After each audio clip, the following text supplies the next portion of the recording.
Welcome, fans, to episode 96 of Rangers Ed. This is your host, Cousin Ed, here with my co-host, Little Ed. What's up, bud?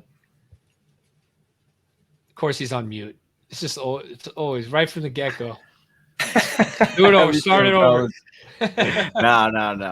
Fresh Rocking back off my rocking quick the trip to Kane. Philly. Yeah, rocking my Kane USA jersey. I got a lot of compliments when I was down in Philly wearing it. Everyone thought it was like a Rangers jersey at first glance. They're like, "You got one already?" I was like, "It's ordered, but I didn't get it yet." Yeah, shout out to Oscar. He said I'd be getting it soon, so we'll see.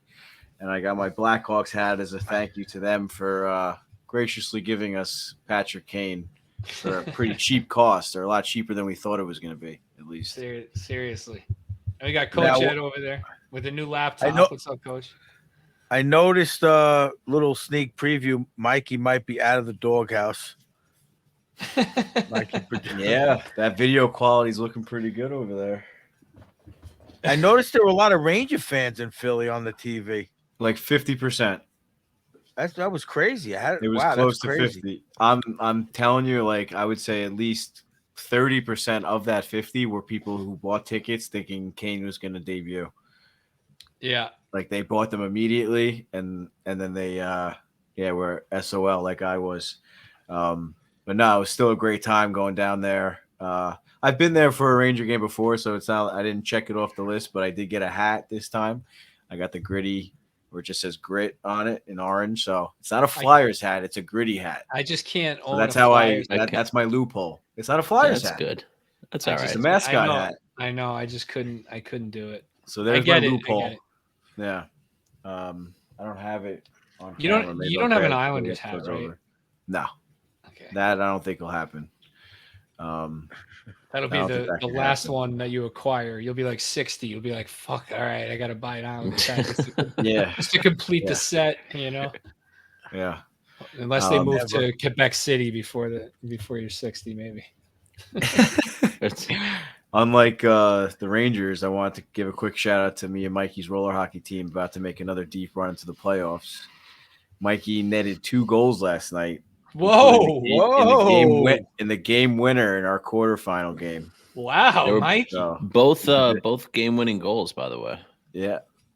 What do you mean both game-winning goals? Well, whatever. We were tied 2-2. I scored to go up 3-2. Yeah. Then we were tied 3-3. And then I scored again to go up 4-3. Wow, look at Mikey in the clutch. Yeah. So I scored the second. Let's get a little description of that. Hustle. Yeah, straight up hustle, getting pucks on net, taking advice from his captain out there. So, all right, Mikey. Playing hockey. What I say to you when we were walking out. No, hold on. That's not going to suffice. That's not going to suffice. What was the third goal? Describe it. Second goal. You got 2. Well, goal number 3. Goal 3. Goal 3 was actually the guy was coming behind the net. I forget who was pressuring him, and he came around trying to, skate up with the puck, and I just poked it away from him, and it went in. Okay. So, yep. Very Hagelin-esque. All right, and then the fourth one.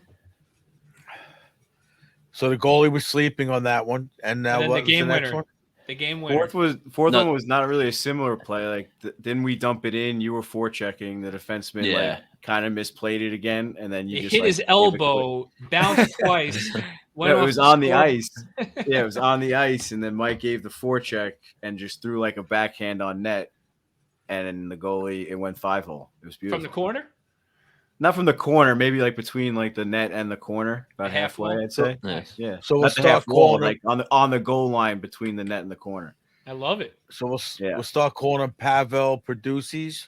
I had Coach. You're gonna like this one. I actually have 3 goals in our last 2 games, but I had a nice little Bushy special at the end of the season. Nice little empty netter. You throw the monkey off your back when you scored it. All right, congrats, Mikey, and congrats to your roller hockey team. Hopefully, you guys win. We keep rolling. This would be the first back-to-back in franchise history if we can get it done.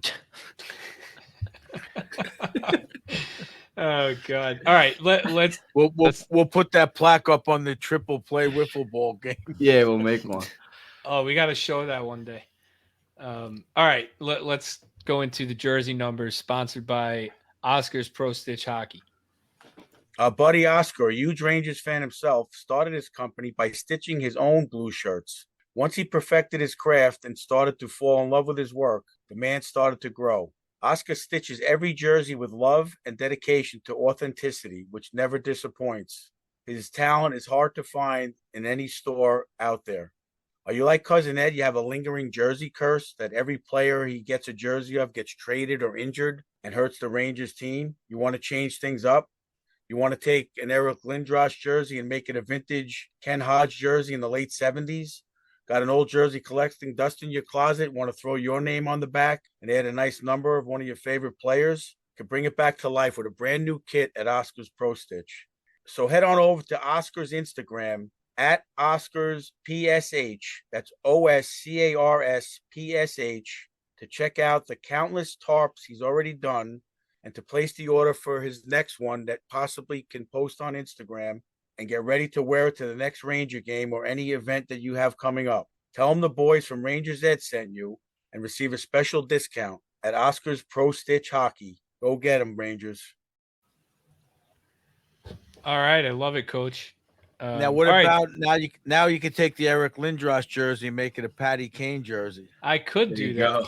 I could, but I like the Lindros, so I'd probably not do that. But all right, so 96 previous Ranger Emerson Eatum. You guys remember him? Nope, not at all. Yeah, exactly. So Emerson Eatum.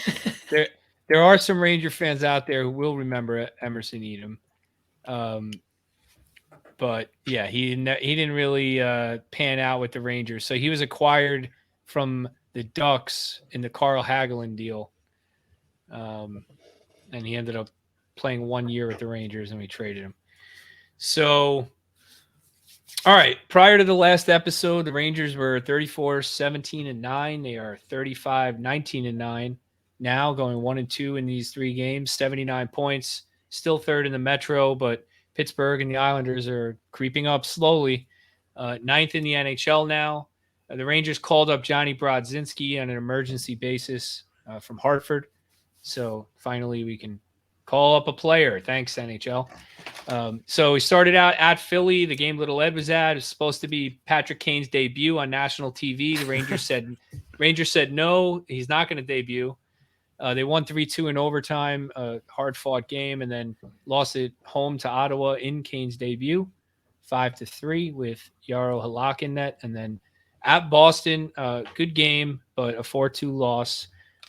So let's start off with the main topic here. Patrick Kane debuts with the Rangers against Ottawa, plays 2 games with Panarin and Trocheck, power play 1 time as well. Kane in those 2 games, -4, no points, 6 shots on goal, and 2 giveaways.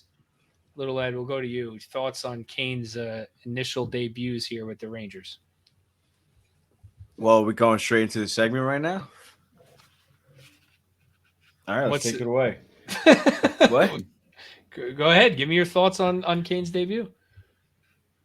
Well, I guess we'll jump right into the Little Ed's Let's Be Real moment, or Let's Be Real segment. I've been seeing a lot of buzz around that the Ranger fan base is starting to lose patience with Patrick Kane on the Rangers already, saying that after 2 games. After 2 games, he's an elite player. He should already be producing, blah, blah, blah. I mean, really should go without saying that this is Patrick Kane. He's going to go down when he does retire as the best American-born player ever, I'd say. And you really got to think about it, that he's played on the same team for the last 12 years, won 3 cups with that team, lived in the same town or the same city for the last 12 years, been a part of that city for that long. It was a very emotional time for him to go through that trade, whether the media really showed it that way or not, with him saying, I was pissed off, or I didn't really like seeing Tarasenko getting traded to the Rangers, whatever. It was still a very hard decision for him to leave when it came down to it. And for him to just jump onto the Rangers, onto another original 16 with all this expectations for him, is obviously going to be hard for anybody. And it's really just like you got to treat these guys or think about them as human beings sometimes. And I think this is a perfect example where switching jobs or switching teams or switching career paths, whatever you want to call it, is going to take a little bit of an adjustment. Or even switching teams within the same company, switching divisions within a company or something like that. It's going to take some time to adjust, to get used to your surroundings. No matter how good you are at your job, it's always going to take a little bit of time. And I saw today, I didn't realize this myself, he didn't even have a morning skate with the team. So he's already played 2 NHL, the highest level you can go, hockey games with a brand new team for the first time in the last 12 years, and hasn't even had a morning skate with the full Rangers team. So it's going to be really good to see after he has a practice or 2 under his belt with the team. I know he skated with them today. I know that's going to make a huge difference. But spending more time with the team with this week off, I think it's a perfect time, or whatever, 5 or 6 days off. I think it's perfect time. I'm sure he's going out with the team dinners. I'm sure he treated the team to a nice team dinner. He definitely has the bankroll to do so. So, yeah, I mean, that's my let's be real moment. So what do you guys think? Yeah, I mean, Coach, I'll let you go next. I mean, of course, it's crazy. I mean, everybody, we all had our predictions of a couple of, 3 points either way for him. I think he just put a lot of pressure, and I think that they tried to overdo it, him and Panarin, I think, to bring back that magic too quick. And, just watching it, the Garden was electric. That was going to happen. Yeah, the Garden was electric when he came out. They started out on fire, and then Ottawa, kudos to Ottawa. They're pushing, and they came back. They kept coming back.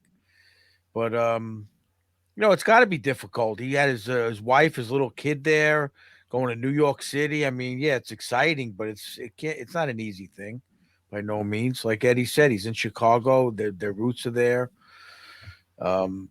No matter how much of a superstar you are, just to go somewhere else is not going to be an easy transition. Maybe, Gretzky might have done it easily. I don't remember how he did, but maybe it's a little harder for him. Maybe his character doesn't, have that. Maybe he's got to adjust a little more, hopefully.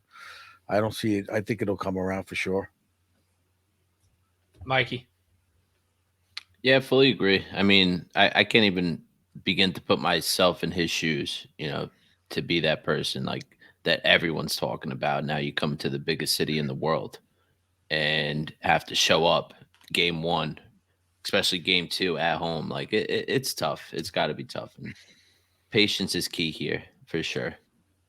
Yeah, I think Little Ed, you hit a huge point. He didn't even practice with the team or his line mates, and John, you throw him right into a top 6 role. Obviously, it's where he's going to be, but he's got to adjust not only to a new team and a new city, but also to a new role.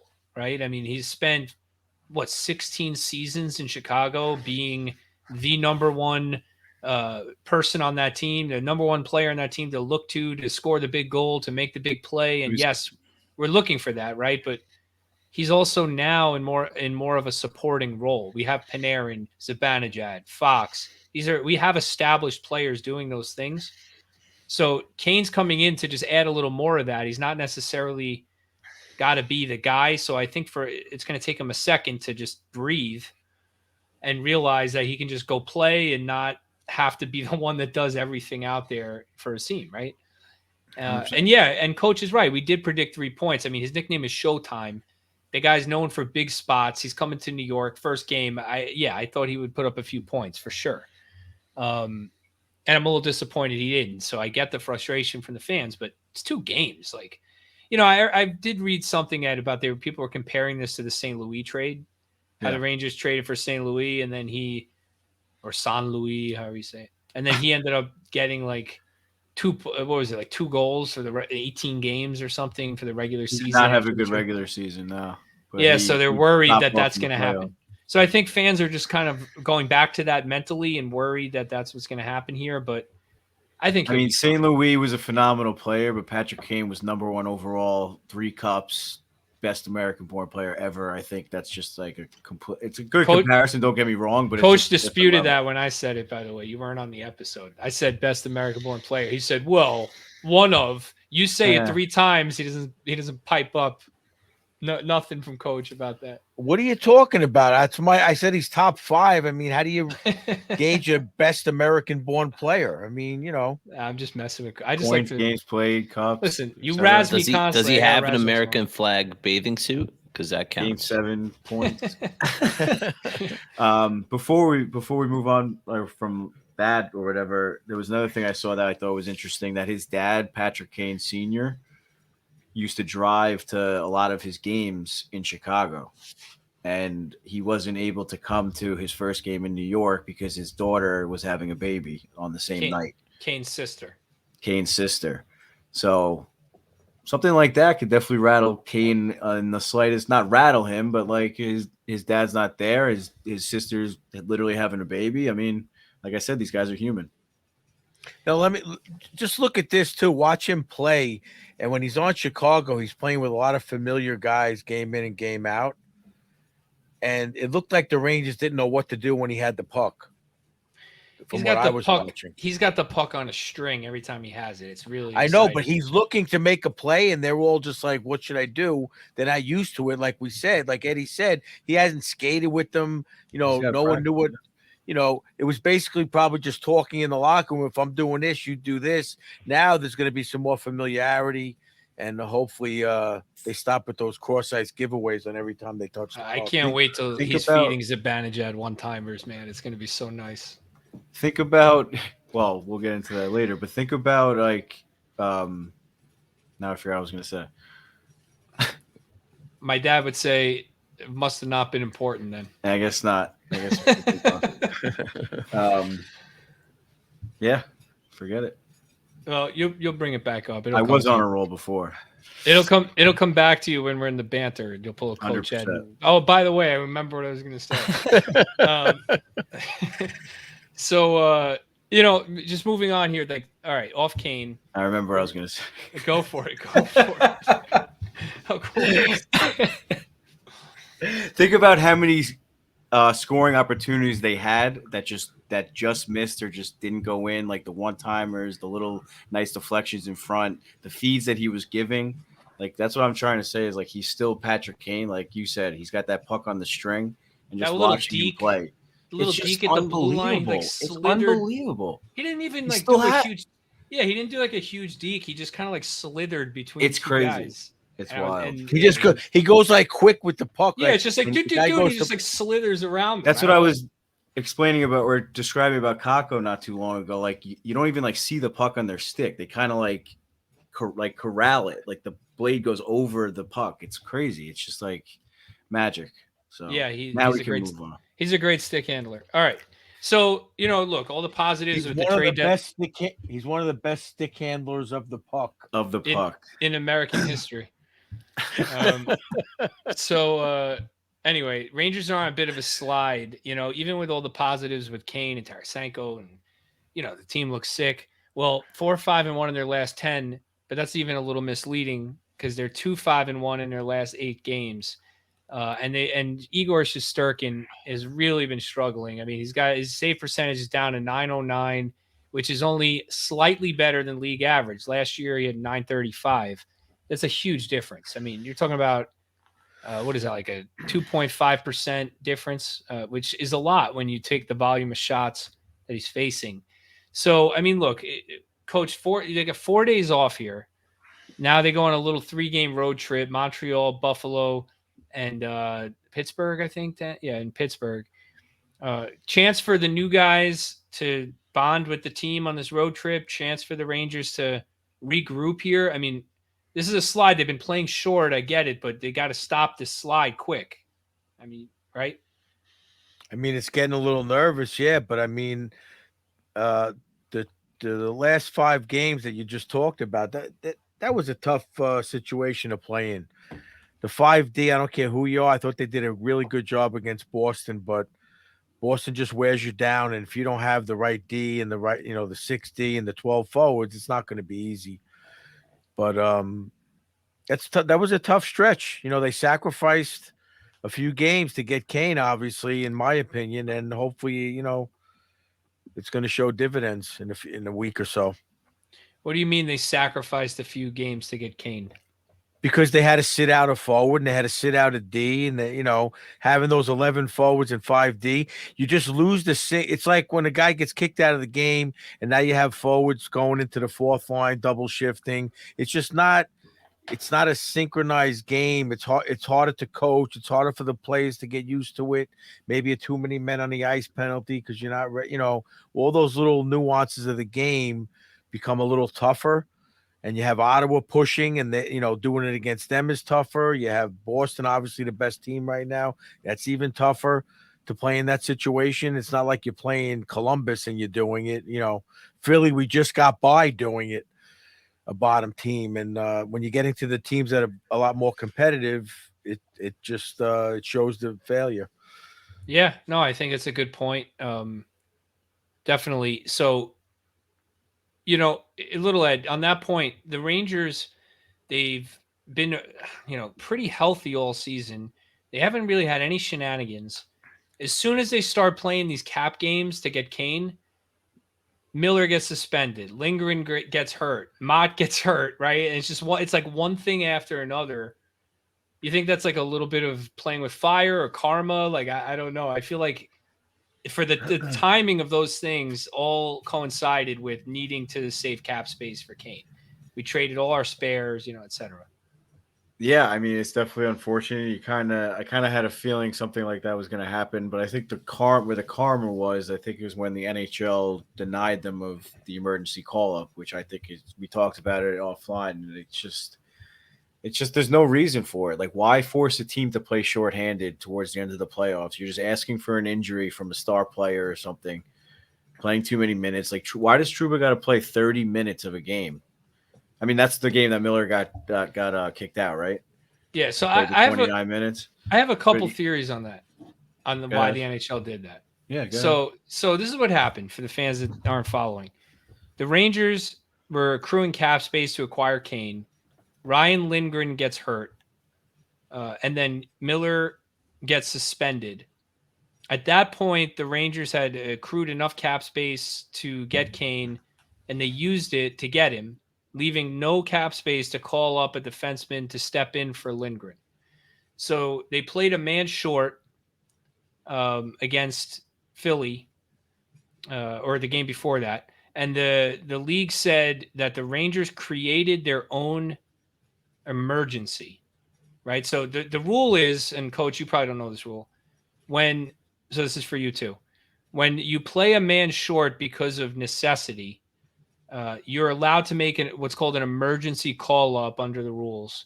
That doesn't count against the salary cap. So even if that call up would put you over the salary cap, you can fill your roster out through this emergency call up, but you have to play at least one game shorthanded, like 11 forwards or 5D or something like that. And it has to be a complete necessity that you do that. So the league says this wasn't a necessity. You played this game short because you acquired Patrick Kane. Instead of using the cap space to acquire Kane, you could have called up Zach Jones or something to that effect, right? So you didn't do that. So you didn't play short. You got to play short again. Then Miller got suspended. So that game didn't count. And then the game against Boston was the first game that the league said, okay, now you've played a man short through necessity. So now for Montreal on Thursday, they can make an emergency call up, which they did, calling up Brodzinski. So I think the league did that because first of all, the league is still mad about the letter Dolan put out when Tom Wilson body slammed Panarin, criticizing the Department of Player Safety. The league doesn't like when teams do that kind of stuff. And second, I think they did it because the Rangers acquired Kane right before they were on national TV against a rival, and they chose not to play him in that game and instead debut him at Madison Square Garden on Thursday. I think that was Kane's choice, not really the Rangers. I don't think the league would punish them for not debuting him in Philly.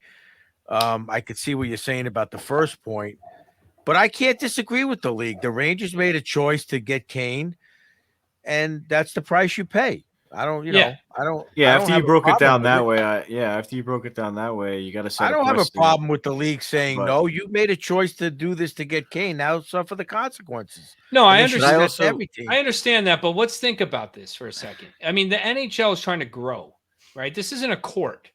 It's not a court of law where we have to follow the rules of evidence, right? The NHL's trying to grow. They're marketing their game.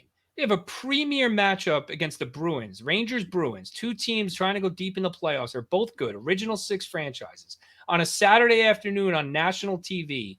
And they made the Rangers play that game with 11 forwards and 5D. How does that help the league at all? I mean, Well, it's not. I can't argue with you there. That's a good point. To promote what's better for the league to promote? Okay, so the Rangers, they played a little games. The Lightning played a whole season with Kucherov on LTIR. He's magically healthy for the playoffs. No repercussions. All these teams do it. It's not just the Lightning. They all play all these games with salary cap. The Rangers do It's it happening one time. right now. The Rangers do it. Arizona is a Ponzi scheme. They're literally a Ponzi scheme. They just continuously buy guys' contracts who are not playing to meet the cap floor. And the team and the league does nothing but promote Arizona and try and help Arizona grow.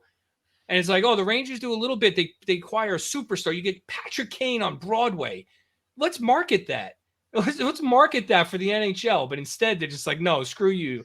You guys did this to yourself. Like, you got to play a man short on national TV. It just doesn't make sense from a marketing and business standpoint. I can understand what you're saying from the technical rules. Yes, I understand the NHL's position, but I just think it's dumb. Like, it's just a dumb thing to do, and it hurt the quality of that game. Even though the Rangers played well in that game, I think it hurt the quality of that game. And all they talked about the whole game was how they played short, instead of talking about the two teams matching up maybe in the playoffs. That's just my opinion. I don't know. Well, I can't argue. You know, those are valid points, but also maybe they wanted to make it a point on national TV that teams aren't going to get away with it, so no one else could complain. I don't know. You could go both directions. If it was another team doing it, we'd probably be a little annoyed. You know, if you were a Boston fan and you let the Rangers do that, then they lost, you'd be like, oh, how come they're allowed to do that? You know, there's a lot of ways to look at it. You know, we're looking at it one way. There's always the second side. I'm more disappointed in a 5-on-3 power play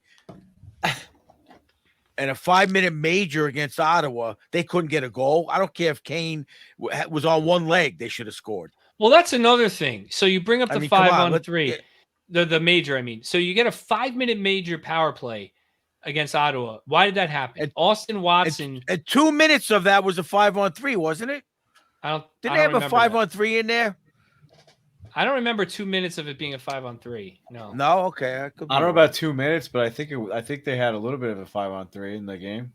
Yeah, but I don't think it was in that major. But so the major, why did it even happen? Let's talk about this. Austin Watson puts his elbow directly into Tyler Motte's face. Leaves his feet. Recent teammate of his too. Leaves his feet and rubs the elbow right into his face, rubs it right into the boards. Motte leaves the game, hasn't returned.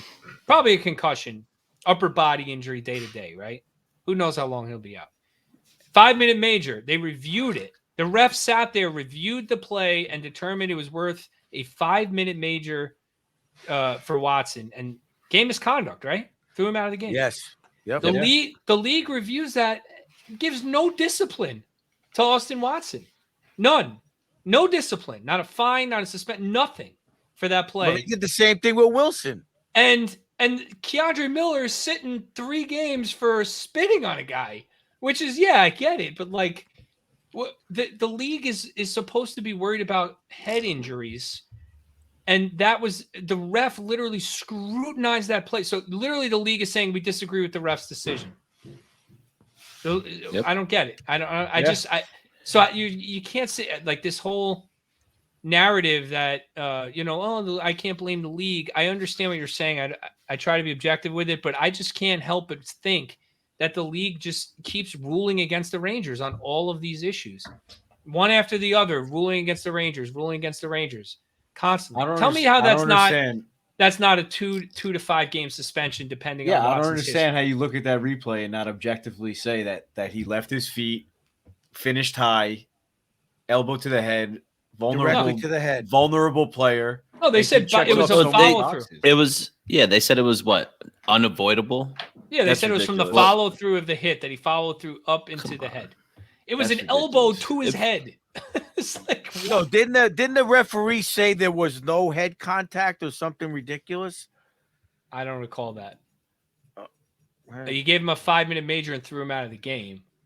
It was a charge. It was boarding. It was elbowing. And how about it was like everything. How about Oshie's hit on Lindgren? That one too. Yep. That was another questionable call.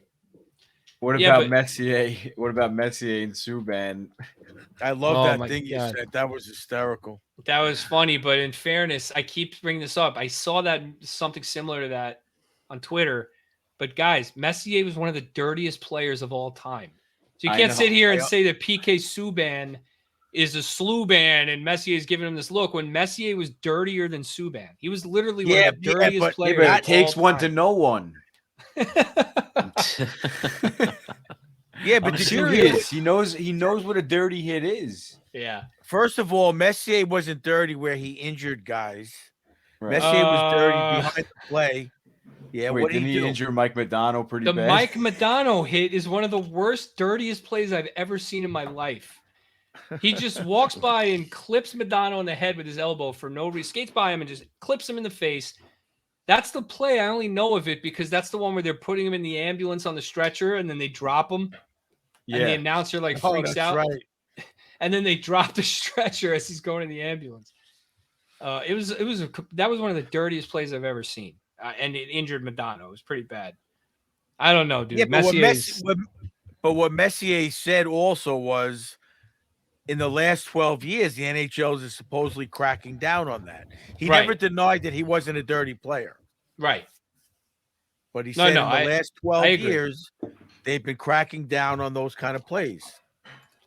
Yeah, I know. It's just that the meme, I was talking directly about the meme. It says, the look you get from a 6-time Stanley Cup champ when a narcissistic, slew-footing, retired hockey player with 0 cups gives his opinion on what a dirty hit is.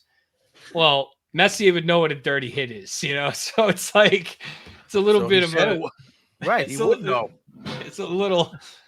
Anyway, it's just I mean, look, I get the diss on Subban, but... So, look, I want to take us back a second and go off that hit. And you guys have anything else on that hit before I take us back?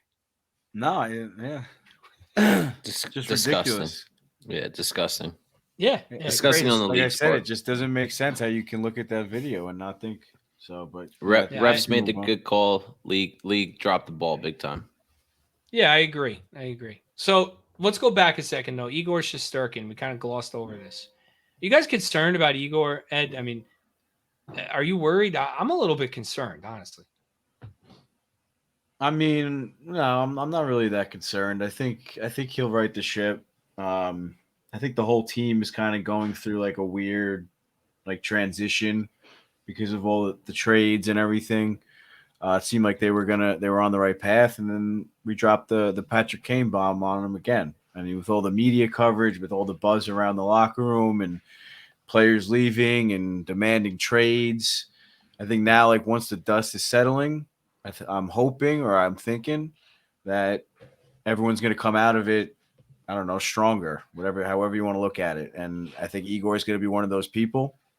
And I think he's just got to get that confidence back. And part of the confidence is the team playing really well in front of you. And the Rangers aren't necessarily doing that right now either.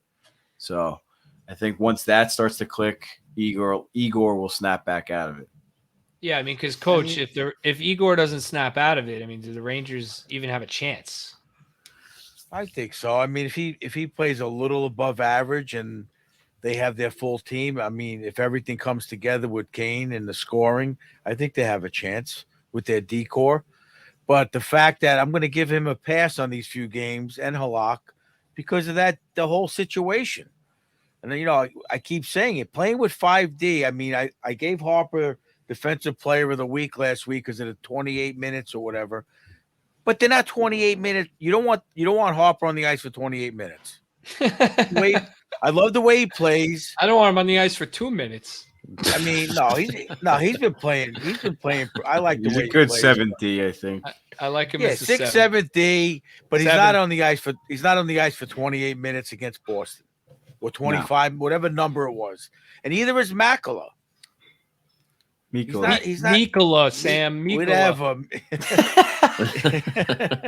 Mako Mikola. Miko Nikola. Makala. Instead of Miko Makala. Anyway, they're not that style of player. Yeah, they did okay. They did good. They held, they held the ship, but you're not going to win a 7-game series with those guys playing 25 minutes. Yeah. Well, that's just the bottom line. They're not that caliber of player. All right, so it's fine to give him a pass, but forget the pass. I mean, so the question is, if Igor Shesterkin is not, we don't even have to say last year's version of Igor Shesterkin, but a better version of this Igor Shesterkin. If he doesn't correct his game or figure it out mentally and functionally, I don't think this team has a shot in hell. I think what separates the Rangers from Toronto, Boston, maybe not Boston because Olmark's having a crazy season, but Toronto and all the teams is that Igor can either match up with their goalie or outplay their goalie. All these teams are super and equal. He still can. Well, he has to. I'm saying he has to find his game in order to, because if he plays like he is right now, he's not. I mean, look, some of these goals aren't his fault. I'm not saying he's at fault for all these goals against or anything, but he is letting in some goals that I'm like, ugh, geez, come on, Igor. Like, and he's got to correct those. Yeah. That's all.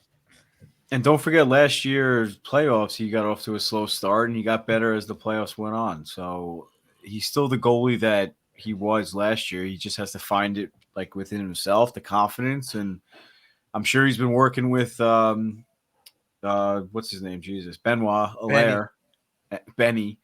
So I mean, they just got to keep working at it, and hopefully, like I said, once again, like this break, I feel like this short span between games is perfect timing. And the road trip, they bond on the road, So right. One last point. I got it. Hold on. Oh yeah, I got a point on Igor. Igor's got 27 wins on the year. 27 wins. Fourth in the league.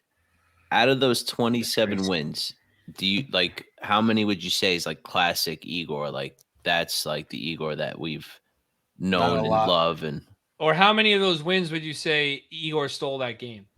Right. It's 2? Scary because that number is low. It's super scary. Compared to last year, it's very low. All right, but still, scary. It's a good problem to have. 27 wins and he hasn't played his best. So that's right. He said, hopefully he wakes up before the playoffs, obviously. Well, so 27 wins is pretty good. The point about Igor that we're not mentioning is, again, these guys are humans. This isn't a video game. Like Shesterkin, he's got a newborn. So Mike, pull up his road home splits. I heard something, I forgot where I heard it, that his road numbers are like fantastic and his home numbers are horrible. And it's probably because at home he's not sleeping because he has a newborn, and on the road he just leaves the kid at home with his wife or whatever and goes. I think that is part of it. Now I'm not going to blame it all on that, but if he's not getting proper rest and he's dealing with a newborn at home, I mean that could affect you mentally and physically. It's a very exhausting thing to play goalie in the NHL. You need your rest, you need to be focused, and that's a distraction. Can't Benny go take care of the baby for the night or something? Yeah, right. Mike, if you could find the road home splits, I'm curious, or I'll pull it up. Could they bring up? Can they call up an emergency nanny? Away record versus home record. There's no room under the cap. I don't have a calculator. I'm so sorry. Can't do all the math. Yeah. So here, hold on. Let me pull it up. Splits for Shesterkin. Wow, they have a ton of splits here. Okay. So at home he's got a 906 save percentage, and on the road 913. So it's a little better. Man, enough. It's a little better. 12-3 on the road and 15-8 at home. So he's better. He's been better on the road, but not much better. Not glaringly better. I just think it's a matter of the team. There's a lot of variables there. He's definitely not the way he was playing last year. But no. Maybe the best is yet to come. It's all about getting right. It's all about getting hot at the right time. I mean, you're not going to have that magical season every single year. There's no shot Olmark's going to do this again next year. I'd be very surprised. Well, that was one of the reasons last year that we talked about the Rangers going for it, because Shesterkin was having an historical season. And remember, we talked about, is he going to be able to do that again? Probably not. And, that was one of the reasons why you make the trade for Kopp and Vetrano. You do all that because you got to give it your best shot. Yeah, I think they did it within their means. I don't think they went too crazy last year. And I think, once again, this year, they got the right players at the right price. And I think we're spoiled as fans with Lundqvist, right? Lundqvist every year is a clockwork. His stats, his play, his performance. He was one of the most consistent goalies in the league ever over a long period of time. And I think most goalies are volatile. They're not like that. So Shesterkin just might be one of those volatile goalies where maybe next year he's got a Vezina again, and then the year after that he drops off. So we'll see. But how about Coach? How about Jimmy Vesey with a Chuck and Nux against Boston with Derek Forbort? I liked it. Well, I mean, it was bad, but he held his own. Do you think he feels like he needs to because there's no one else to now? I'm curious. I just think it was an opportunity at that time. He just threw it down. I thought it was pretty good. I liked it. Showed a little spunk in a game like that. Probably in front of his a lot of friends that might have been there. He's from that area, right? Yeah, I think he's just showing that he's got that aspect to his game. Yeah, his game to get his ass beat for sure. All right, so on that note, I thought he did pretty good. Oh, he got have dropped. You guys? Why didn't you ask Mikey about the fight? Oh yeah, Mikey. I know. You're the fighter here. No, you're the fighter. He held his own. He held his own for sure. He held his own. But what I really wanted to bring up is I know Little Ed had mentioned it before. The show on Prime Video, Ice Guardians, is a fantastic watch. So fans out there, Coach Ed, Cousin Ed, if you haven't watched it, you should watch that show. It's really good. How long was it? Was it like an hour and a half? Maybe. A little shorter, maybe. What is it? What is it? It's called Ice Guardians. Is this the Maple Leafs thing you were talking about? No, that's All or Nothing. But you should watch that too.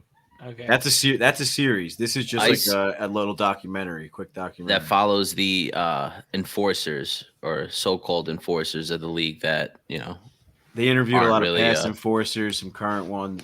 Maybe not some current ones like now, but while they interviewed Joey Koser.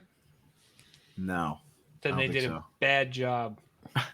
They did a really bad job. No, it's a fantastic show. Everyone should watch it. Yeah. Shut Ice up, Guardians on Prime Video. No free ads, dude. All right. Yeah, whatever. Let's move on to Coach's Corner with Coach Ed. All right, boys, bring it in. All right, Coach. Talk about Patrick Kane on the power play one immediately. Well, I did expect on that 5-minute major for them to get at least one. I was like, oh, this is where they're going to bury the Ottawa Senators because they're going to get a few here. But, I mean, a lot of people were saying, I don't hear it on Instagram, but I heard chatter about they should have just left the power play alone. It's been successful. Why disturb it? But then I was thinking to myself, even I thought maybe they should have left the power play, Zibanejad in his – because they kept saying on the game against Boston, why did they just leave Zibanejad in his spot? He's in the bumper now. It's not his comfortable position. But the coaches need something to build off of video-wise to go through and practice. So by getting them out there, now they could look at the videos and they could say, why don't we do this? And then Kane could say to Zibanejad, when you do this, I'll do that. And you sneak down the weak side, blah, blah. There's got to be something to go off of for them to learn from other than just in practice. So, again, they probably sacrificed a little bit, and hopefully it pans out when they work on it in practice. And then it led to the coaches actually changing the lineup a little bit. Yeah. So one thing I want to point out, when the Rangers acquired Tarasenko, started on power. Eventually put on PP1. We're losing you, Ed. You're losing me? Yeah. Having a little technical difficulties. Hello. I think what you're trying to say is when we got Tarasenko, they didn't put him on the power play right away. I think it's a pretty similar situation because they were speaking pretty highly of Tarasenko's relationship with Panarin as well.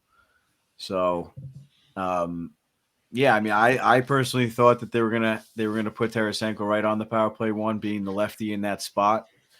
Yeah. And I thought that's exactly what the power play needed. Now, obviously, I think Kane is exactly what the power play needs, and I think they just want to mix it up for a little bit right now. And I think eventually it's going to go back to quote unquote normal with Zibanejad on that PP one with Fox. I mean, I was surprised, pretty shocked to see him on the PP two. But yeah, I think Kane is just a completely different player. I mean, that's been his spot on the power play for, I think I kept on saying 12 years before because that said 16 years, right? Because he played for the Blackhawks. Yes. So that's even crazier. I don't know why I said 12. So yeah, 16 years on that same spot on the power play. You got to put him there, especially with Panarin, blah blah blah. And that's in my opinion. But I could see where you could say like don't mess with a good thing. But I don't think it was really clicking on such a high level where they like it was really hurting them to break it up a little bit. I just thought after a while, again, I'll go back to that 5-minute major. They could have kept it a little simpler.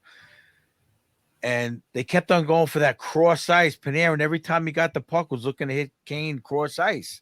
Dude. And it was constantly getting deflected. The other team was reading it. I'm like, when are they going to change it? Drove me crazy with this Panarin crap. Like, I love Panarin, but I mean, I looked at when I was making the outline, coach, I had to go into the stats deep in each game. Against Boston, Panarin had 6 giveaways. 6. Oh, it was brutal. 6 giveaways. And all 6 of them were cross-ice passes from the red line in trying to feed Kane. Happen. Every single one. I guarantee it. Against Ottawa, he had 3 giveaways. So he had 9 giveaways. 9 in 2 games. I think Valley said the Rangers themselves had 19 against Ottawa. Yeah, he did. And Ottawa had 6. Can't win a hockey game like that. Yeah. 19 giveaways. It was forced. They had 18 giveaways. Yeah, and Ottawa had 9. 4, 5, 6, 7, 8, 9. They had 9. Ottawa had 9. And the Rangers had 18. Double the amount of giveaways. Crazy. So look, I think Kane. No, the Gallant coach. I don't know if you saw it. Little Ed sent it earlier. New power play units. Yeah, power play 1: Fox, Panarin, Trocheck, Kane, Lafreniere. Power play 2: Trouba, Zibanejad, Hedl, Tarasenko, and Kreider. So first off, Kakko is off the power play. That's number 1. And Zibanejad swaps with Trocheck, and Laffy swaps with Kreider to kind of give the power plays a little more balance. What are your thoughts on that? I mean, I know you're upset that Kakko's not on it, but who do you want to take off? No, I'm just pointing it out. I don't necessarily know. I mean, there's so many good players. Like, someone's going to sit, So I mean, they're going to try Laffy at that Kreider-like position that he excelled at those couple of games when Kreider was hurt. And let's see what happens. I mean, I think that I don't have a problem with it. They're going to mix it up. They're going to try to get a unit that works. Little Ed, what are your thoughts? On taking Kakko off or just in general? Just the 2 power play units that Gallant is proposed to use here from practice. Yeah, I mean, I kind of touched on it while you had to step away with the technical difficulties, but I'm surprised that Zibanejad is taking off that quote-unquote PP1. I mean, I think if the goal is to have, like you said, like a more well-balanced 2 units where it's not necessarily a PP1 or PP2, it's kind of like whoever's more rested in the situation, then hey, I mean, if both are going to click, you never know. He might catch lightning in a bottle in this next couple games with it, and then we could all be wrong. I mean, you never know. Like, a good thing could be better, So if this works, you go with it, and then you at least have that chemistry to fall back on that we all know with Fox, Panarin, Zibanejad, Kreider, the usuals. Oh, I didn't know you brought it up when I had the difficulties, but Mikey, did you give your opinion on that before I give mine? I didn't go into too much detail. Yeah, no, I gotta agree with Little Ed here. Even though I love Laffy on the PP1, I would really love to see that time for him. playing with those Yeah. players. I'm looking forward to that. You know, having Tarasenko with Zibby isn't a bad thing either. It's not like you're putting him out there with third, fourth line players. Tarasenko's a world class power play guy. So my thing is this: when I look at these two power plays, my only concern, and I don't mind moving guys around, so it's not a big deal to me. But Fox, Panarin, and Kane are all passers. Trouba, Zibanejad, and Tarasenko are all shooters. So why are you putting all the shooters on one power play and all the passers on the other power play? I don't really understand that concept. But And I think Lappy too isn't really a shooter. I mean, hopefully he's going to be net front. So bit. if he's going to be net front, I'm not too concerned. If he's just going to be there to screen and deflect. Trocheck in the bumper, I get. Hedl in the bumper, I get. But But he's a shooter. Hedl's a shooter too. So you got 4 shooters on one power play and 3 passers on the other. With Trocheck's kind of a two-way. You can look at him either way. I don't know. I'm interested to see Fox, Panarin, and Kane just going to play keep away and never shoot. Well, now what I'm thinking is I'm looking at the PP2 at least, and I'm thinking like it allows a lot of movement too. Like it gives Zibanejad to move back in his spot a little towards the goal line. I think they're going to set up Hedl in the bumper in the slot. So then you can also have that like Zibanejad fake one-timer to Hedl in the slot for this quick shot. But then it also sets up the Kreider across ice. There's a lot of options. So you have all lefties on the right side of the ice, and then you got the 2 righties on the left side of the ice. So I think the way he's trying to set it up at least makes sense. I would prefer Kakko. I would prefer Kakko over Hedl personally, but shocker. I'm not. Yeah. Well, he's a better puck possession guy. He is. He's a better puck possession guy. They're both good at puck possession. He's a smarter player than Hedl. Yes. He's 100% smarter player than Hedl. He is. Hedl has a better shot though. So when he hits the net. Yeah. I mean he hasn't hasn't scored in like 10 games and he's got almost 20 goals, 19 goals. Yeah, exactly. If he scores another 3 or 4 goals, that's a successful season. Let's not argue that point again. He hasn't scored in 10 games. Exactly. Coach, at the end of the year, when you look at his numbers, if you're not happy with his season, I don't know what you should expect from a third-line center. I just don't know. But yeah, I do agree. Kakko is smarter and is a better possession player than Hedl. So if that's your goal in putting Kakko on the power play, it makes sense. He's a better passer than Hedl too. But he's going to play the bumper spot where possession isn't really that important. You're mostly just pushing the puck around. Yeah, you're moving the puck around and shooting it. Like so, Hedl can get the puck in the bumper and fire it on goal, and it's perfectly fine there. Okay. If it was on the half wall, I think I'd prefer Kakko than Hedl. But either way, either one would be fine. If Hedl was sitting and Kakko was there, I'd feel the same way I feel now. Someone's got to sit. So I think you might see Kakko mix in there on the power play. But all right. Anything else on this point? If not, let's move on to the broadcast banter. It's a power play goal. The broadcast banter. So we had 2 national TV games? Yep. And then we had the Kane debut against Ottawa. So who wants to start us off? Who's got something? I got nothing for this week. Well, let's start. Locked. Let's start with the national TV game, Ray Ferraro. Okay. Against Boston. Ray Ferraro hates the Rangers. It's insane. Even when Boston's not playing, when Ray Ferraro's on the game, he hates the Rangers. Hates the Rangers. And look, I'm not looking for him to be a homer.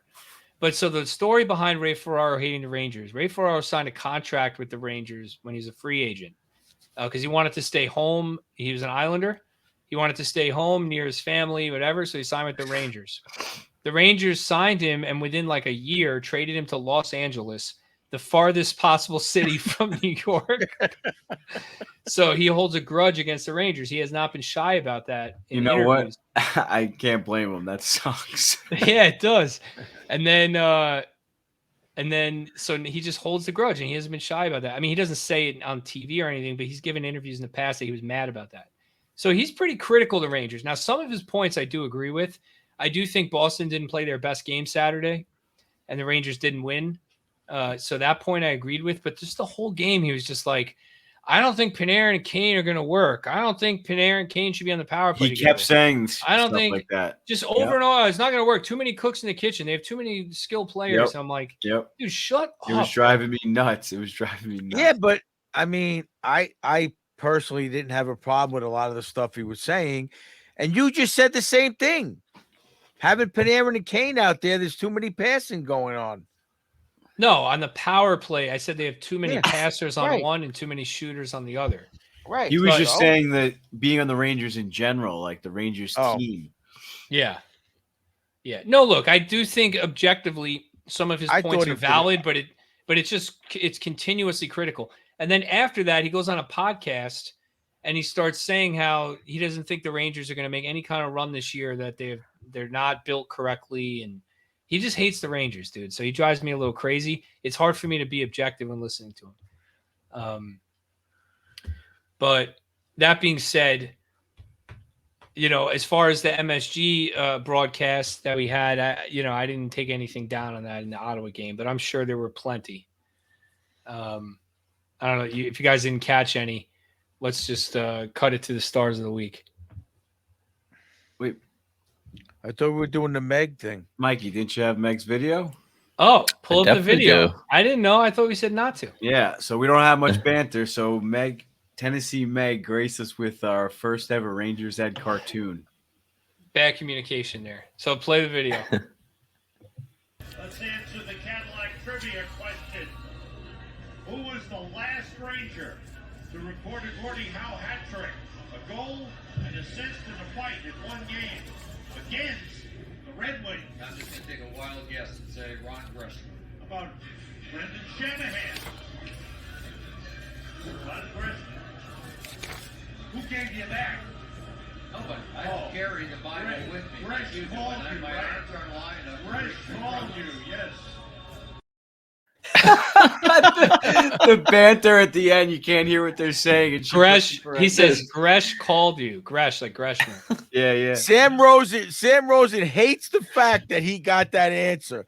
He's like you. He's like cousin Ed. Yeah, and Joe goes, I don't carry the Bible around like you do, Sam. Yeah, but Tennessee Meg did such a good job with the That's great. faces, where he has she has Everyone like head over to Nicoletti, YouTube like to check it out. Ron Greshner, like all happy. Sam's like, and then the next one, Sam's looking at him like all pissed. Like, Side-eyed. Yeah, Yeah, it's so good. It was Hilarious. We definitely got to talk to. We got to talk to Meg about running these cartoons. This could be a real thing. We could do banter cartoons very easily. I know. Oh my God. All right. So Might have to Tennessee cut Meg. this out actually, so no one steals our idea. No, it's all This is right. true. Tennessee Meg, thank you for the cartoon, and we'll be in touch. Fantastic. She Not said only a she wanted me great- to tell you not she only a says great- hi. Tell you guys she says hi. Well, hi Meg. Hello, Meg. And Hey, only Meg. Not only she graded the cartoons, I just had the Keandre Miller cookie pop, and it was delicious. Very nice. Oh my God. Okay, let's move on to our stars of the week.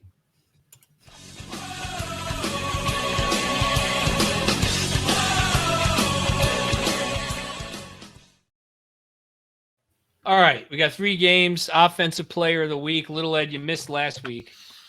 So you're going to have, when we get to the doghouse, we're going to go 2 episodes back for you. But what's interesting is you're going to have to remember who you put in the doghouse, because nobody wrote it down, because I wasn't here, so nobody did anything. You guys just kind of. I think I took I mean, a picture of my we did board. do things, but No, anyway. All right. So offensive player of the week. Start us off because you missed last week. The last time I was on was February 15th. Damn, that was a long time ago. All right. I went with Tank. And I drew the Army tank again with the Russian flag. I mean, he had the a goal a point in every game. He had the 2 goals. Game winner. Did he have 2 goals? Yeah, the game winner when I was in Philly, which was fantastic. 2 assists in that game as well, so 3.9 in Philly. And then he had a goal against Ottawa. And then another assist against Boston. So can't argue with that one. Yeah, I went with Tank too. Coach, same. The big V, I'm assuming, is Tank. Yes, sir. The big. All right. Across the board, Tarasenko. Oh, all right. Vladimir. Okay. You got that one, Coach? Coach doesn't like it. All right, right back to you, Little Ed. Defensive player of the week. Who you got? Back to me. I went with Trouba. And I drew a little choo-choo train. I think with the 5D, Trouba definitely stepped it up. I mean, whether or not they played up to their best abilities is a different story. But I think just the fact that he was able to step it up and just lead the defense, and I'm sure he was like corralling everybody together in the locker room to stay with it and that kind of thing. So I'm just going to go with Trouba for that, 29-minute game he had. Yeah, Mikey. I think that was last I'm giving week. it to all 5D to play shorthanded. You know, I don't want to take anything away from one defenseman. I don't want to call one defenseman out for playing shorthanded. So I think they all deserve some love. He also had a goal and an assist. I thought that overall the defensemen in these games were pretty weak.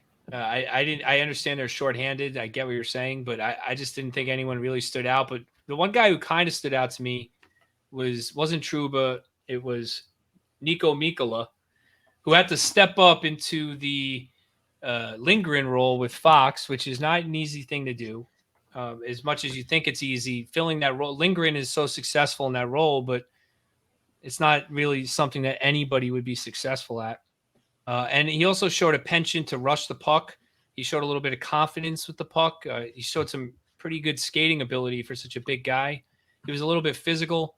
Overall, I like his game, and I think when he settles in as the 6th defenseman and not on the top pair when everyone's healthy and playing, I think that these games that he had here with Fox and getting a lot of minutes will actually give him some more confidence to just play his game. Coach, what about you? I went with my boy. Nice.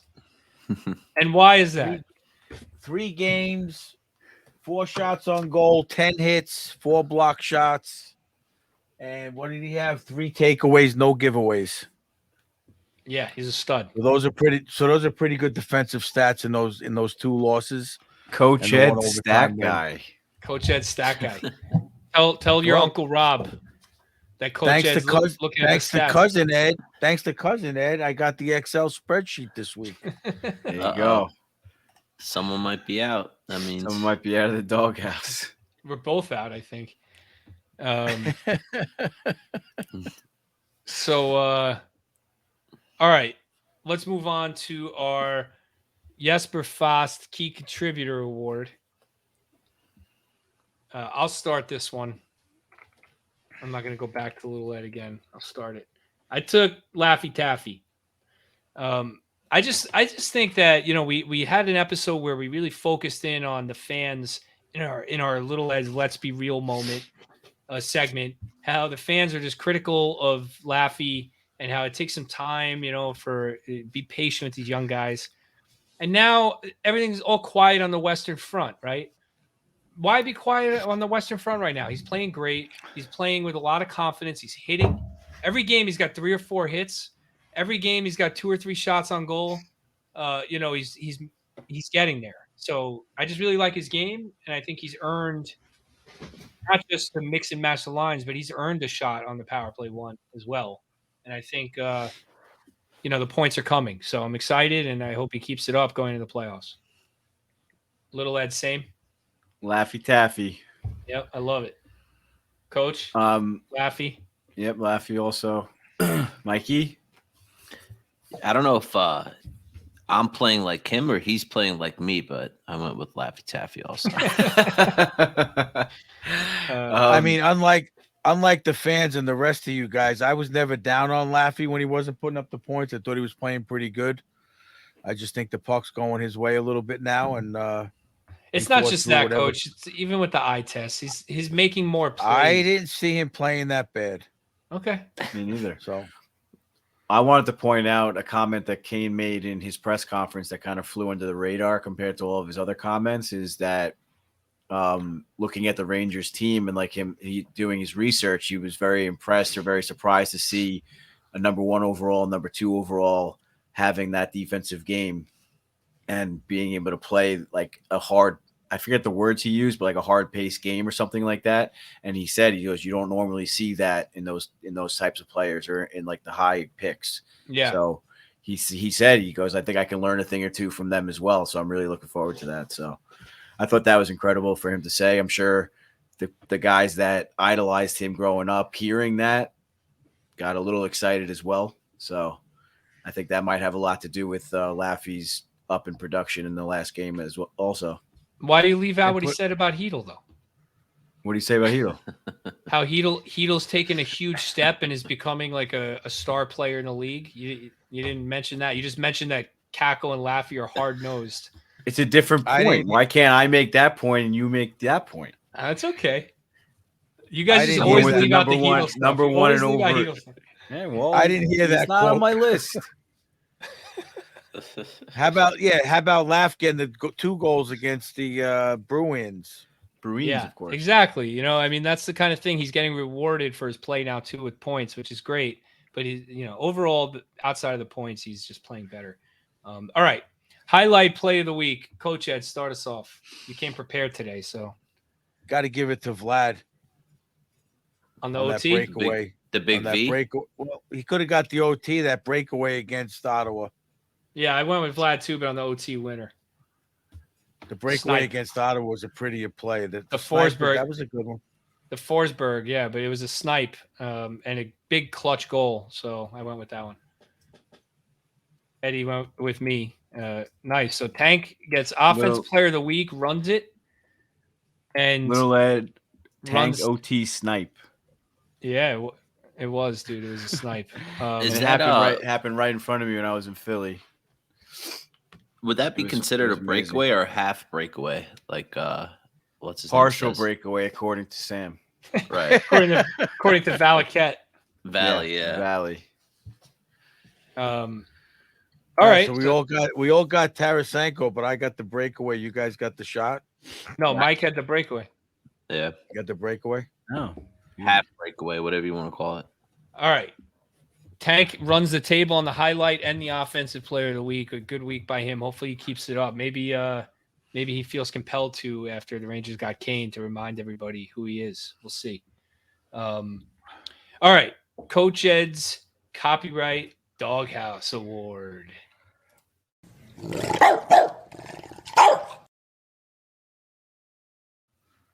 And that's sponsored by Suiter's Sweet Treats. Thank you, Tennessee Meg, for doing that cartoon. And as you can see, putting these cookies in a shadow box for me. They're right there. I need to hang it still. My room is a mess. Mine as so well, I right apologize. But yeah, so nice and nice of her Check to it do out that. on YouTube.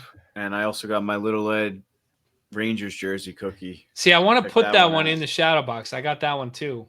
I know. I It's in think I the- got to make another shadow box. What number did you get, cuz? 19. See that? Somebody, a little birdie must have surprised told you didn't her get it's the number. 72. That's funny. Funny. All right. Coach Ed's Doghouse Award. So, Coach, it's your award. We're going to start with you. Last week, you had me in the doghouse for having a weak outline and no Excel spreadsheet. You also had Keandre Miller in the doghouse for the spitting incident. So, first, am I out of the doghouse? You're out. You did a wonderful job. I gave you a little bit of credit for being excited about the trade deadline stuff. So, Okay. and overseeing a lot of the finer things on the spread on the outline, but All right. And no Keandre spreadsheet Miller, hurt. is he out, Keandre? I mean, he's got 1 foot out. Let's see how he comes back in the next game he plays, and then that'll be if he's out. I don't even See know how what he to bounces do. Like, back. so I got to write Miller 1 foot out here. Okay. Is anybody? I don't even know how to note this. All Miller right. Biden one is foot. out. Mikey's out, obviously. You took him out last week, I think. Okay. Well, he had himself in, so Yeah, he's got I to do didn't it have himself. him in. That's right. So who you got in this week? Anybody? Or just Miller? Joy Heats. Go for it. There's nothing to say. Look at the stat line. No goals in the last 10 games, you said. In these 3 games, he had nothing. He had 1 assist, I think. Laffy put up a couple of goals. He had no. Did he have an assist on Laffy's goal?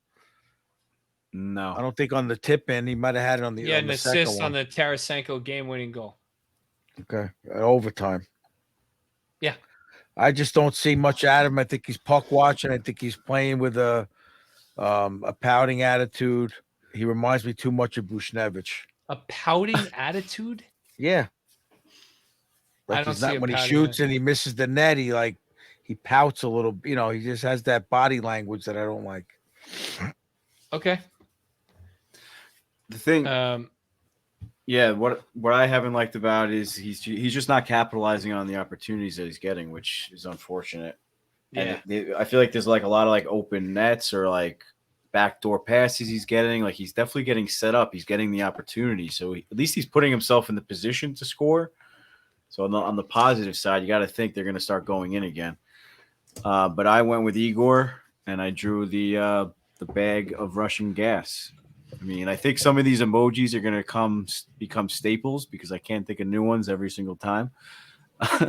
So I think the Russian gas is going to stick around for whoever needs it. You got to use the Russian gas with the bag empty.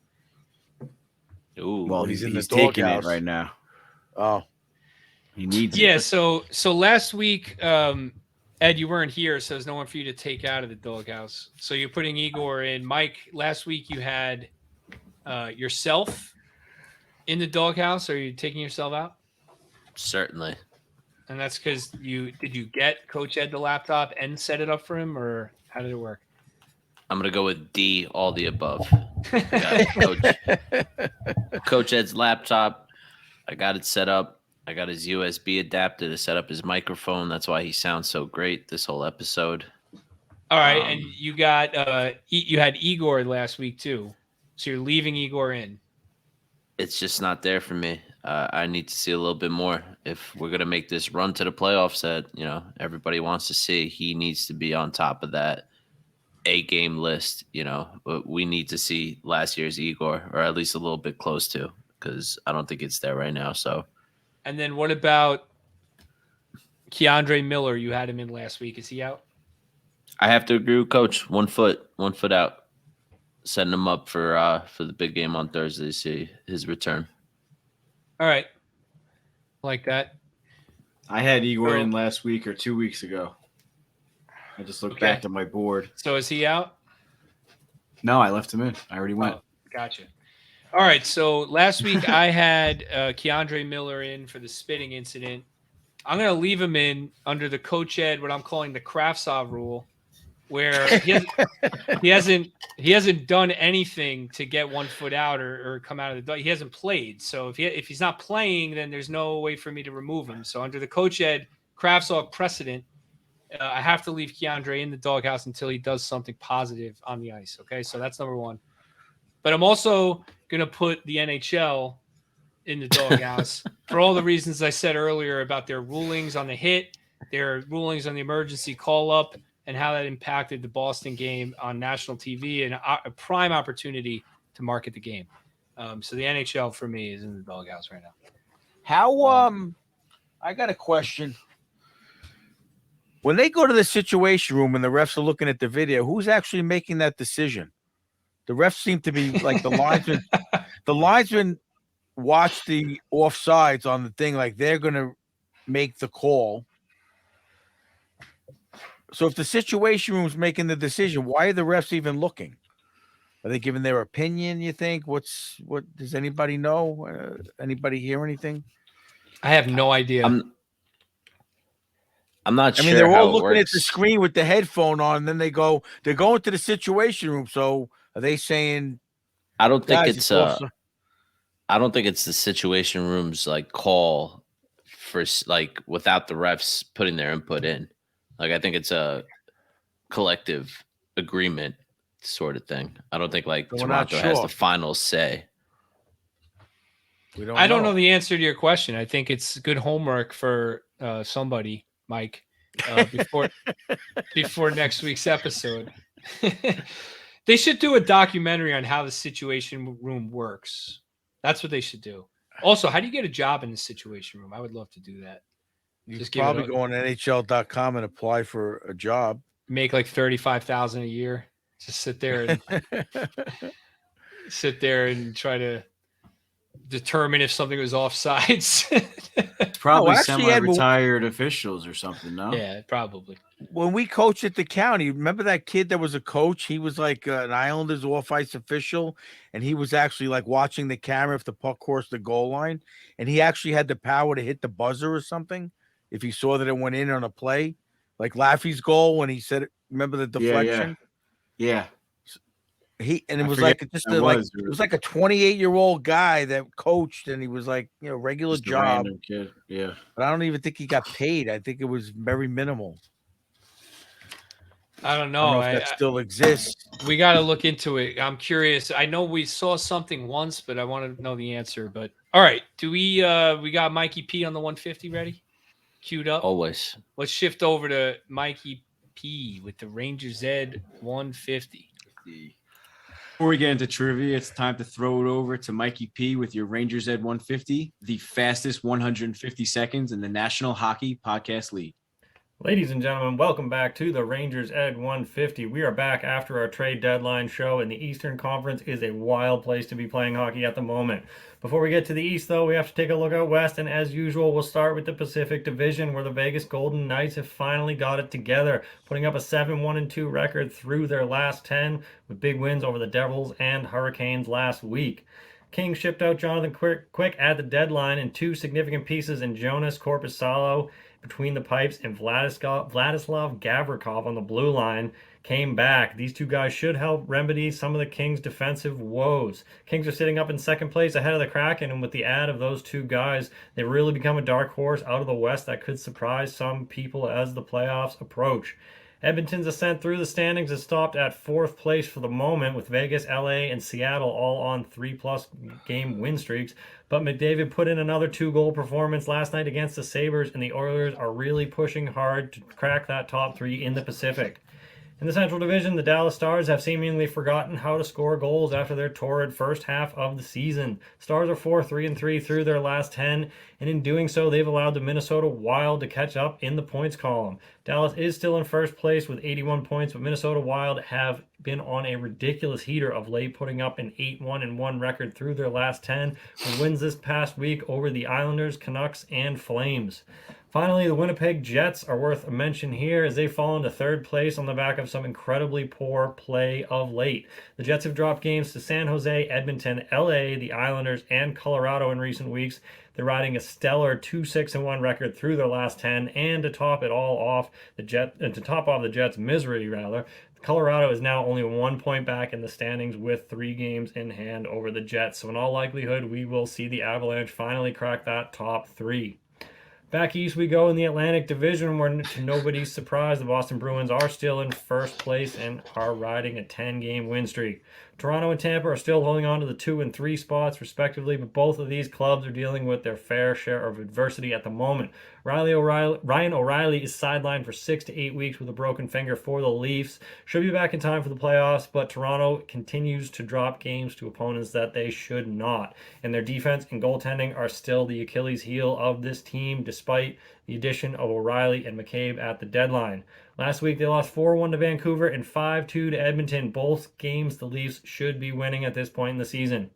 The Lightning are another story entirely. In their last 5 games, they have lost 6-0 to the Hurricanes, 5-3 to Buffalo, 5-4 to Pittsburgh, 4-1 to the Panthers, and 7-3 to Pittsburgh again. Bolts have been outscored 27-11 through this stretch of games, and to boot, Victor Hedman left last night against the Hurricanes after going awkwardly into the boards and is set to miss a game tonight against the Flyers. Not necessarily time to pull the ripcord yet on this team, But after an underwhelming trade deadline where they overpaid by about 4 draft picks for Tanner Janot, it's definitely time to be a bit concerned about this team facing off against the offensively gifted Leafs in the playoffs. Finally, in the Metro Division, 1 through 5 have not changed since we last talked, and the standings still sit at Carolina, New Jersey, Rangers, Islanders, and Penguins. The Devils have closed the gap to just 2 points with the Canes, and there's still a strong possibility that we could be seeing a Rangers-Canes first-round series. Canes have a relatively easy couple of games coming up this week with Montreal and Philly, but the Devils and Canes face off on the 12th of this month in a game that could flip-flop 1 and 2 in this division, so stay tuned for that next week. The Islanders and Pens are also still hanging on to the 1 and 2 wild card spots, but Buffalo's breathing down New York's neck with 3 games in hand and a big face-off tonight between the two clubs.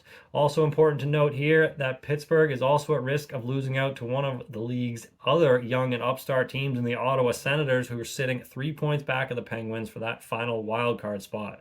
We've had an exciting run of hockey over the last few weeks since the All-Star break, and things are only going to heat up as the playoff races tighten, so stay tuned for some great hockey in the coming weeks, and as usual, see you next week for our 150. Yeah. One take. I think we're going to need a 150-second timer on the screen while he goes. There's no way that was 150 seconds. That was like 500 No seconds. shot. It hasn't been 150 seconds since like the first time you did it. Speaking of which, a big game. 650. The Islanders beat Buffalo tonight, so that was a big win for the Islanders, unfortunately. But we'll see. We'll see where they end up. Anyway, so all right, let's move on to trivia. What do you got, Mikey? Let's do it. You ready, Mikey? I'm ready.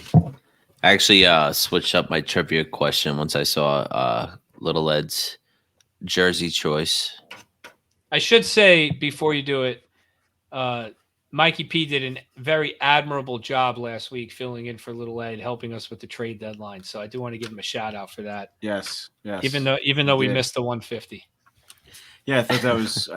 I listened back to the episode. I thought you guys did a fantastic job, especially Mikey for filling in. So thank you for filling my seat there, Mike. I mean, his 150 was just as long as his interview last week. So. Oh God! All right, let's go trivia. So there's Patrick 4 Kane. names. I'm looking for 4 names. I'm gonna Four give names. I'm gonna give a half a point per name. All right, total of 2 points. That's insane. What four members of the gold medal winning Miracle on Ice 1980 United States Olympic team played in the NHL for the New York Rangers?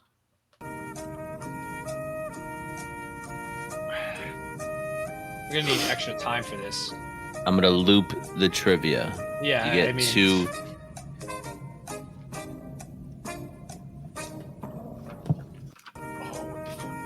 What 4 members of the gold medal winning Miracle on Ice 1980 United States Olympic team played in the NHL for the New York Rangers? I only got one. I can't think of the guy's name. It's I too know quick. the other guy. I know the third guy, and I can't think of his name. I got one. I panicked. All right, let's wait. Let's give some people some time. I got 2, and I can't. Oh, I know it. No, the time's up, Coach. You got 2. I got 3. No, you got 2. I guess What I do we got Little 0. Ed? Ruzioni, O'Callahan. I think So they I'm both gonna- played, but not for the Rangers.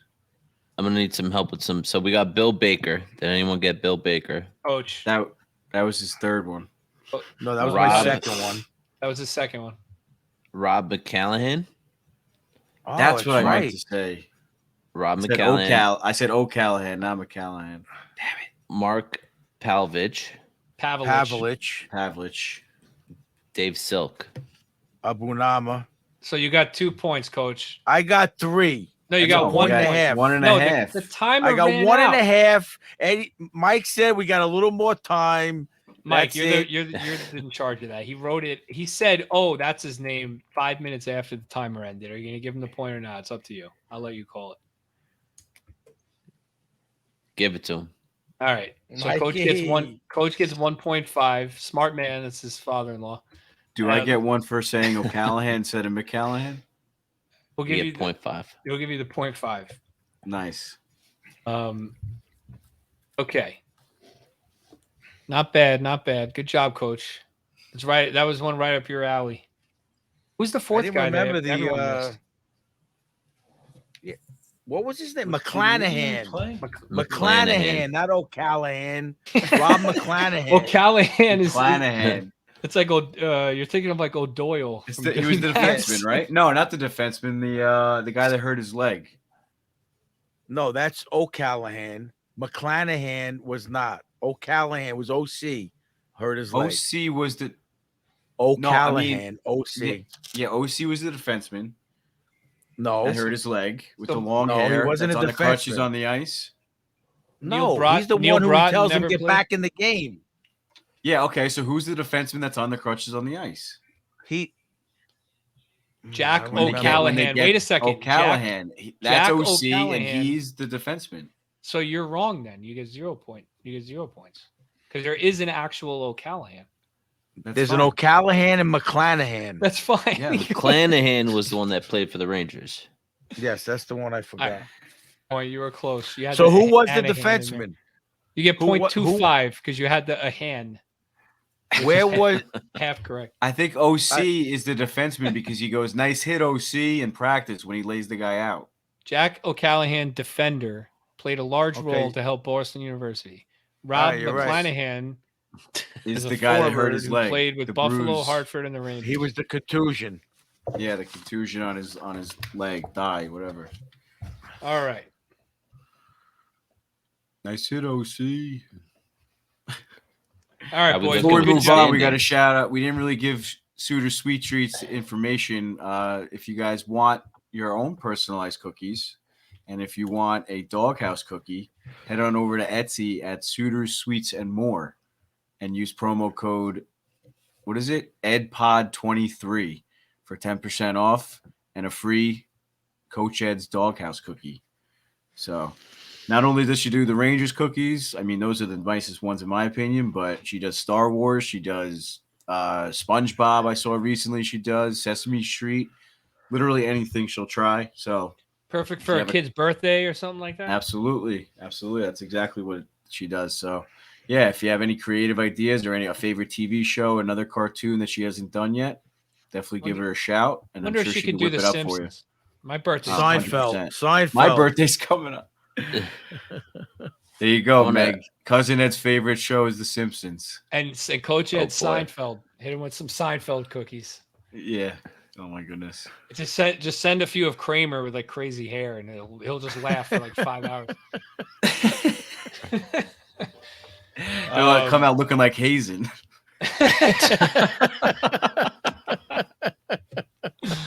Oh man, I can wish just I had hear a picture that I could put up of him. Poor right now. Hazy with the ricochet shots. Oh man, we got to get a Hazen. We got to get a Hazen comparison with Kramer on the left, Hazen in the middle, and Marv from Home Alone on the right. just fit him in there. But yeah, shout out No, to like one of to one of those Tennessee. pictures when you have the two pictures and you merge them together and like And they become Hazen. It becomes Hazen. Oh god! Shout out to Tennessee Meg, and also let's shout Oscar out again. Oscar is doing a lot, making all these jerseys, these all-star jerseys. He makes the Kane jerseys. He's got a lot of orders coming in. Make sure you're one of those people getting a real Kane jersey from him. Don't buy it from Cosby's or from NHL.com or whatever, eBay. Make sure you get it from someone who makes it with love. Do it with Oscar. Yeah, and all the jerseys sold out on the first night. Patrick Kane at the Garden, and Oscar was disgusted. So I'm getting the good stuff. Hopefully, I got next. I got a request in with Oscar. I got to follow up with him. I followed up for Oscar, I followed up for everybody. I got one last Ranger game that we have tickets to, so make me a happy fan. I get to wear Cousin Ed's Mika's Bandage jersey out. That's a heavy call out right there. Jesus. Yeah. You better wear it before Cousin Ed gets it, because Mika will, I'm not gonna get Mika yet. Maybe next year. I'll wait. We got a playoff run to be had here, so I'm not gonna risk the season. I'm not gonna risk the season trying to break the curse. The cousin had flop on his own curse. All right, boys. Good episode. I can't wait for hockey. It's going to be tonight by the time you guys listen to this, right? So hopefully the Rangers can do some damage here. It's a good road trip here to put everything together, get a full roster. Igor writes the ship, and we got some positive awards to talk about next week. And hopefully Heedle gets out of Coach Ed's doghouse. Let's hope he gets the Hattie. Enjoy the games. Let's go Rangers. Love you guys. Thanks, Let's go Rangers. Love you guys. Love you guys.